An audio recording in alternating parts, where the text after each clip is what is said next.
Well, hello guys, balik lagi dengan gue Maman di GF Station atau Good Friend Station, yaitu stasiun bagi teman-teman yang baik seperti kalian semua. Nah, pada kesempatan kali ini nih, gue bakal ngajakin lo semua buat ngebahas tentang kasusnya P. Diddy. Of course, everyone knows P. Diddy right now because kabarnya ada banyak banget tuh di internet. Lu bisa buka platform browser lu dan lu cari nama P. Diddy, pasti banyak banget berita yang memberitakan tentang kasus-kasus yang telah terkuak setelah 54 tahun guys, dan kasusnya itu sangat keji dan mungkar. Pokoknya keji banget deh pokoknya. Nah, jadi P. Diddy ini lahir pada 4 November 1969 di Harlem, New York, United States, yang dimana sekarang usianya sudah 54 tahun. Namun setelah 54 tahun ini, banyak banget kasus yang sudah terkuak terkait tindak pidana atau tindak kriminalitas yang telah dilakukan P. Diddy seperti pemerkosaan, penjualan manusia, prostitusi, obat-obatan terlarang, pemerasan, pemaksaan, kekerasan, dan banyak hal lagi. Bahkan sampai ada yang mengatakan juga jika kematian dari beberapa artis Hollywood yang sudah sangat terkenal, yang dulunya memang adalah pesaing dari label atau perusahaan atau produser dari miliknya P. Diddy ini, saingannya itu dibasmi oleh P. Diddy ini. Juga orang-orang yang tidak mau terlibat, orang-orang yang tidak mau bekerja sama dengan P. Diddy ini, katanya juga banyak yang Nah, jadi P. Diddy ini adalah rapper sekaligus produser musik ya, musik hip hop di entertainment Hollywood sana. Dan memang P. Diddy ini adalah orang yang sangat kaya banget. Dia adalah konglomerat yang dimana dia bisa membeli atau menyuap seseorang dengan harta bendanya, baik itu individu maupun kelompok, untuk melakukan hal-hal yang dia inginkan guys. Wah, kaya banget ya. Tapi miris banget dengan kelakuan yang dilakukan, dengan tindakan kriminalitas yang sekarang kita nggak bisa ngebayangin ya, kalau kita jadi korbannya pasti ngeri gitu ya guys. Nah, jadi P. Diddy ini nama aslinya adalah Sean John Combs, atau nama panggungnya adalah P. Diddy. Sebagian orang juga menyebutnya dengan Puff Diddy, Diddy, bahkan juga ada yang menyebutnya dengan kata love. Wow, love. Ada yang mau nggak bilang P. Diddy itu love? Kalian sepakat nggak kalau bilang atau nyebut namanya itu love? Well, kalau gue sih big no ya, because you know he is a troublemaker right now. What else?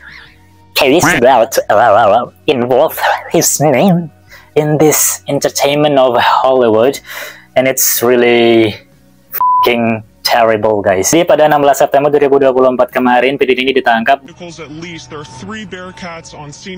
dan banyak banget tuh terkuak kasus yang melibatkan nama P. Diddy.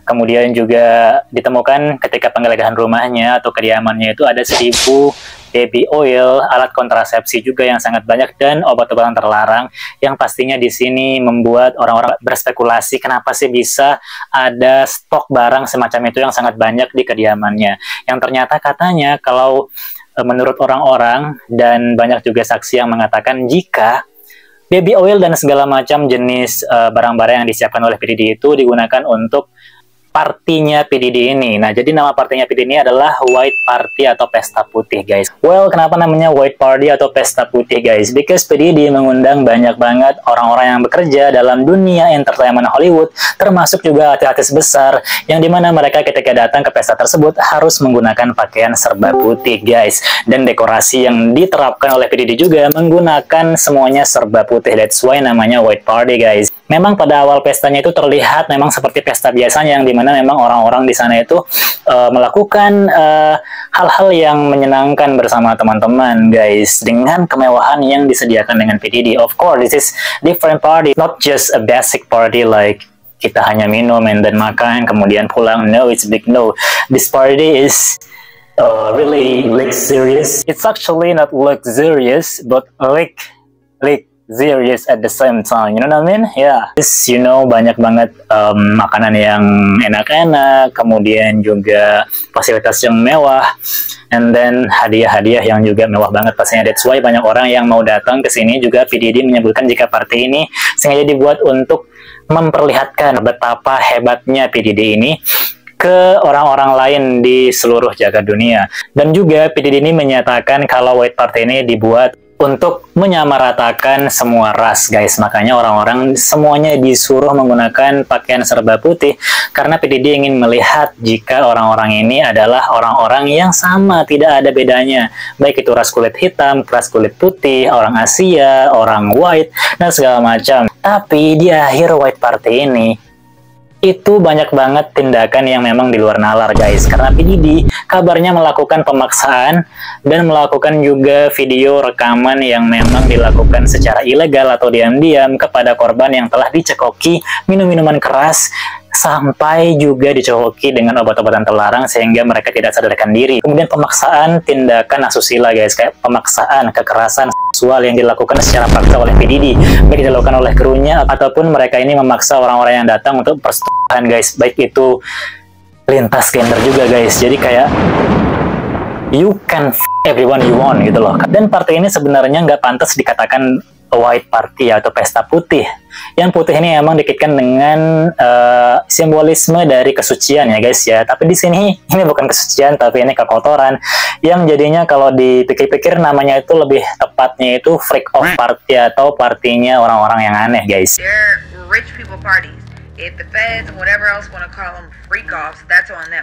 But at the end of the day, they're rich nigga parties. Nah, jadi siapa aja sih korban-korban dan apa aja yang telah diperbuat oleh PDD ini? Tapi sebelum kita lanjut, tolong dulu dong guys, kasih subscribe-nya dulu guys, karena lu lihat sendiri di sini gue nggak nyembuhin subscriber gue cuma ada 31 guys, dan lu menjadi saksi nyata kalau sekarang channel ini butuh banget nih perjuangan, butuh dikembangin, dan gue nggak bisa sendirian, gue butuh support dari kalian semua. Kan subscribe itu gratis guys, jadi jangan pelit-pelit ya. Ayo sekarang buruan subscribe dan makasih banyak yang udah dukung. Siapa tahu nanti kalau kita udah monetisasi, gue bisa giveaway dan bisa meet up sama kalian juga. Who knows? Jadi yuk guys, kita jadi keluarga, kita jadi good friend di sini bersama-sama. Dan kasus yang pertama ini menyeret nama artis besar, penyanyi papan atas Hollywood yang bernama Justin Bieber. Who guys doesn't know Justin Bieber? I think everyone know Justin Bieber right now because he's really famous. Dan gue sangat shock banget ketika tahu kalau Justin Bieber adalah salah satu korban dari tindakan hal yang tidak senonoh yang dilakukan oleh PDD, guys. Dari beberapa portal berita menyebutkan jika Justin Bieber dikabarkan telah mengalami pelecehan seksual oleh PDD sejak usia dini, guys. Sejak dia masih sangat muda. 120 alleged victims of Sean Diddy Combs and are wondering if Justin Bieber could have been a victim as well.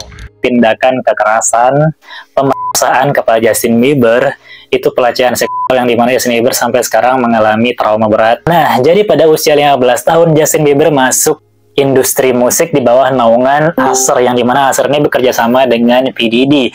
Of course dari situ PDD mengenal Justin Bieber, dan dari sejak itu PDD dan Justin Bieber sering terlihat bersama pergi entah itu liburan atau membahas tentang bisnis di industri musik Hollywood, guys. That's why orang-orang banyak melihat dia seperti mentor dan murid. Dan sampai PDD ini juga memberikan mobil mewah juga rumah mewah kepada Justin Bieber, sehingga orang-orang sangat memuji PDD pada saat itu.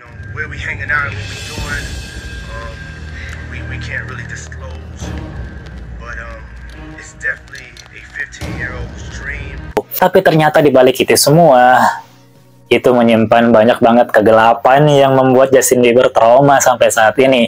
Bahkan di beberapa wawancara Justin Bieber pernah menangis, guys, karena dia tidak mau, dia takut kalau salah satu artis yang bernama Billie Eilish juga terseret atau terjerumus dalam dunia hitam PDD. Coba deh lihat cuplikan ini. If she ever needs me, I'm gonna be here for her, but yeah, just protecting those moments because people take for granted encounters, and I just want to protect it. Dan kasus yang kedua datang dari penyanyi sekaligus mantan kekasihnya dari PDD, guys, yang bernama Cassandra Ventura atau yang sering juga disebut dengan Casey. Nah, jadi Casey ini melaporkan PDD kepada pihak yang berwajib, dan selama dia berpacaran, PDD kerap kali melakukan tindakan asusila kepada dia, kekerasan, pemerasan, bahkan pemukulan, yang dimana Casey ini juga sangat trauma atas kejadian tersebut.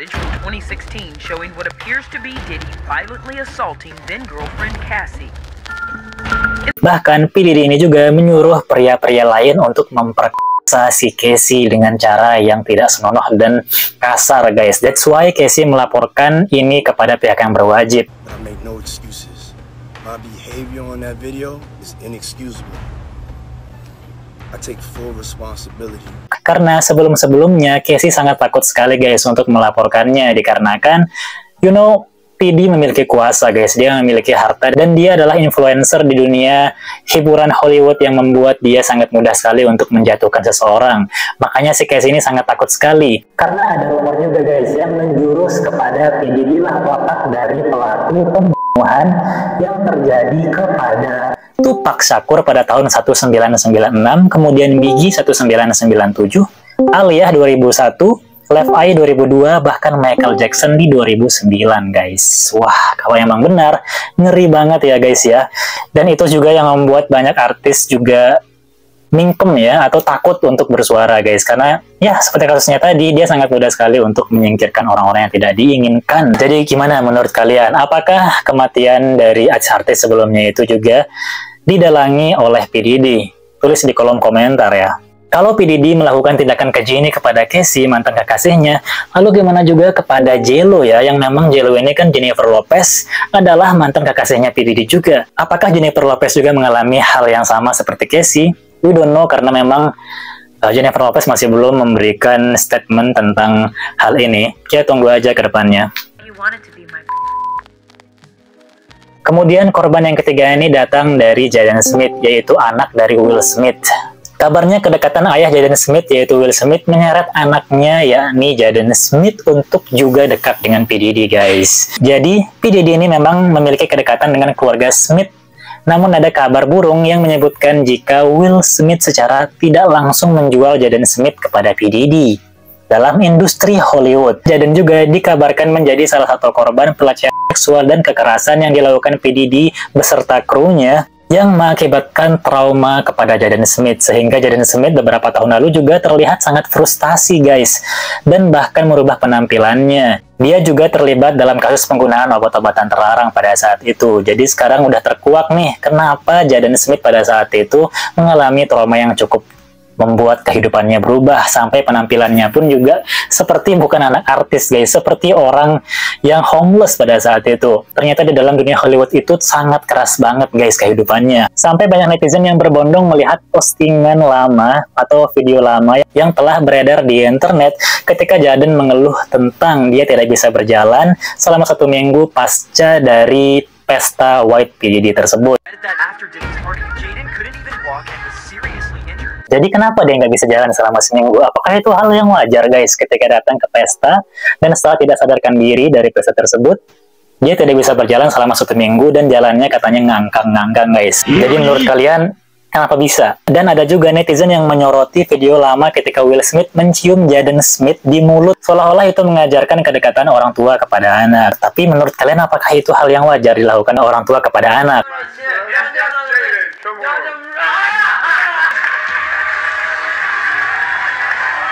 Katanya Will Smith melakukan itu kepada Jaden dikarenakan Will Smith ingin memperlihatkan kepada semua orang kalau Will Smith itu sangat sayang sekali kepada Jaden. Tapi menurut kalian apa iya seorang ayah juga harus melakukan itu kepada anaknya? Kalau aku sih, menurutku kayaknya agak kurang etis juga sih guys ya. Dan sebagian orang berpikir jika Will Smith sengaja melakukan itu agar Jaden Smith itu terbiasa ketika nanti P. Diddy melakukan hal yang sama kepada dia. Gimana menurut kalian? Apakah kalian setuju dengan Will Smith yang mengatakan jika itu adalah hal yang biasa, itu adalah kedekatan seorang ayah kepada anaknya, atau bukti cinta orang tua kepada anaknya, atau pemikiran orang-orang yang mengatakan kalau itu adalah pembiasaan agar Jaden Smith itu biasa ketika P. Diddy melakukan hal seperti itu kepadanya? Well, kalian bisa tulis di kolom komentar ya gimana pendapat kalian.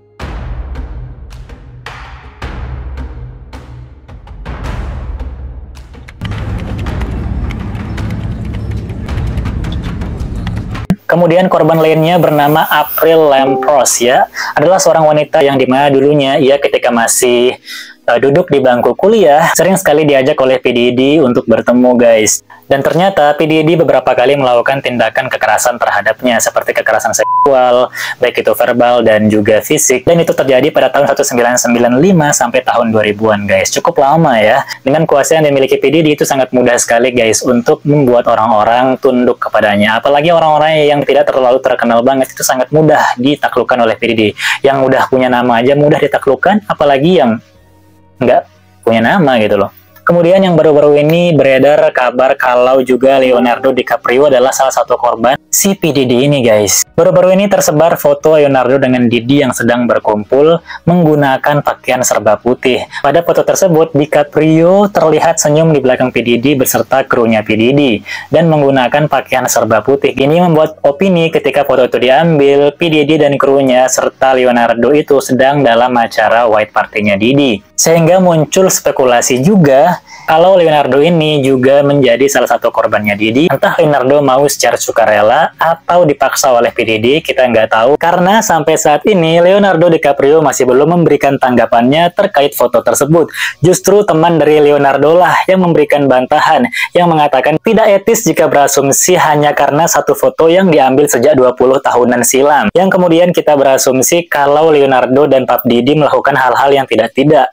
Karena itu membuat Leonardo juga terkena dampak buruk ini, ungkap orang tersebut. Dan juga orang ini menyebutkan jika mereka foto pada saat itu di rumahnya Leonardo, bukan di acaranya White Party-nya P. Diddy. Tapi agak sedikit menjanggalkan juga ya ketika semua orang dalam foto tersebut menggunakan pakaian putih. Yang dimana pada saat itu P. Diddy juga sangat rutin membuat acara White Party guys. Dia juga mengatakan jika Leonardo dan Puff Diddy tidak pernah bertemu lagi setelah pengambilan foto tersebut. Jadi gue di sini nggak berani berasumsi ya, gimana menurut kalian? Kalau gue sih ya kembali ke pemikiran masing-masing ya. Lalu ada juga korban yang bernama Joe Dickerson Neal, yang dimana dia telah melayangkan gugatan kepada pihak yang berwajib di Amerika sana terkait tindakan kekerasan seksual yang telah dialaminya yang dilakukan oleh P. Diddy. Kabarnya Joe Dickerson Neal ini dibuat tidak sadarkan diri, kemudian direkam secara ilegal, secara diam-diam oleh P. Diddy dan diancam jika ingin melaporkan. Namun sekarang Joe Dickerson ini memberanikan diri untuk bersuara guys, karena dia sudah tidak tahan lagi melihat tindakan yang pernah dilakukan oleh P. Diddy terhadapnya. Kemudian ini menjadi kabar yang terakhir guys, walaupun memang ada banyak banget kasus di sana ya, tapi karena durasi jadi kita nggak bisa buat membahas satu persatu kasus yang telah dilayangkan guys. Dan ini menjadi kasus terakhir di video ini tentang Lil Rod atau Rodney Jones. Adalah mantan produser musik yang bekerja kepada P. Diddy sampai tahun 2023 lalu guys. Dan Lil Rod ini mengajukan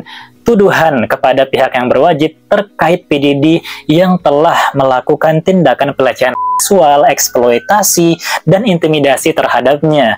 Bahkan dia sering dipaksa untuk melakukan perselingkuhan dengan orang-orang yang telah disewa oleh P. Diddy. Yang kalau dia tidak mau, pastinya dia akan diancam dan akan dikenakan hukuman yang membuatnya akan mengalami tindak kekerasan. Wah, ngeri banget. Dan masih banyak nama-nama yang memang masih belum kita ketahui sampai sekarang guys. Dan orang-orang itu sekarang lagi menyuarakan keadilan untuk dirinya di United States sana guys. Ternyata kejam juga ya hidup di dunia industri Hollywood yang sangat terkenal itu, yang sangat glamor dengan dunia kerlap-kerlipnya yang sangat mewah.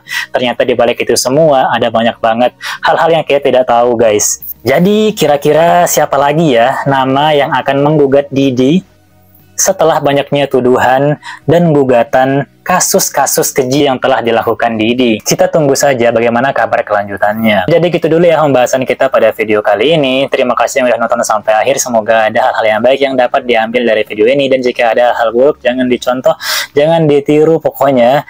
Intinya di sini gue mengajak teman-teman semuanya untuk mari kita berteman di channel ini dengan cara subscribe guys. Jangan lupa subscribe karena subscribe itu gratis. Dan nanti kita akan bahas apa lagi ke depannya, we don't know. Kalian juga bisa nonton video-video lain gue ada di channel gue ini. Dan semoga kita bisa berteman ke depannya jadi lebih baik lagi. Bye.